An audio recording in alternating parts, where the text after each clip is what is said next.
అప్పటికే యోసేపుతో ఏమైంది? ప్రధానం చేయబడింది. ఇశ్రాయేలీయుల యొక్క సంతతిలో ముందు ప్రధానం అయిపోయింది.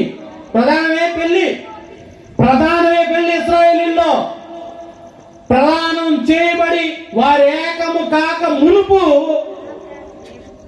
గాబ్రియేలు దేవదూత వచ్చి శుభవచనం, ఇదిగో పరలోకం నుండి శుభవచనం తెచ్చాను, దేవుడు నిన్ను ఎన్నుకున్నాడు, నీ గర్భం నుండి రాబోయేవాడు ఇదిగో ఈ లోక రక్షకుడిగా వస్తాడు, అనేకులకి రక్షణని ఇస్తాడు, మీ గర్భంలో నుండి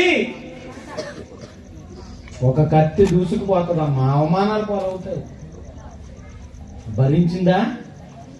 ఎన్ని భరించిందా?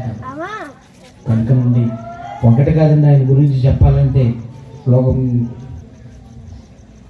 మరొక మాట చూస్తే